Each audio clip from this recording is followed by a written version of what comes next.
miteniteny foana no rahantsika avy hatrany izao.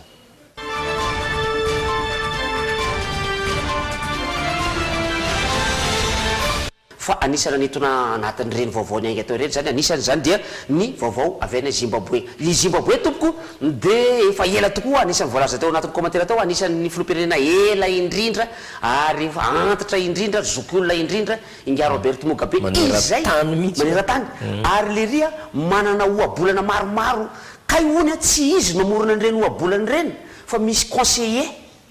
ao aminy eo misy mpanolotsaina maromaro izy dia ireny mpanolotsaina ireny miteny hoe zao indray andriamatoa filoha tenena zao indray andriamatoa filoha tenena dia misy site anankiray zany amin'ny internet ahafahantsika mijery hoe ny fomba fisainan'ny andriamatoa Zimbabwe dia afaka mijerijery indreny ianao ny ohabolana miainga amin'ny fomba fisainan'ny Zimbabwe ohatra fotsiny anisan'izany ohatra ny tadidiko anankiray hoe ny fifandraisana amina vehivavy anankiray dia miankina amin'ny alavan'ny akanjony raha manao akanjo lava izy dia elaela mifandraisana amin'ny vehivavy io raha manao akanjo fohy izy dia fohy mifandraisana amin'ny vehivavy io zany hoe vetivety any ianao mifandray amin'io dia tapitra rehefa avy zany hoe fihevitra Mugabe daholo zany rehetrarehetra izany fa raikitra moa zany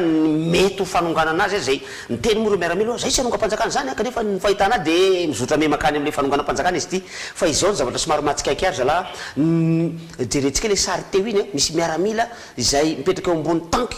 fiara mifono vy mangididy ny tongony jero tsara mihitsy mangididy mihoatroatra tongotsy le ria lahatra tokony eo anaty kiraro tongotra io mahalailay ny tongotsy le ria miverimbery izy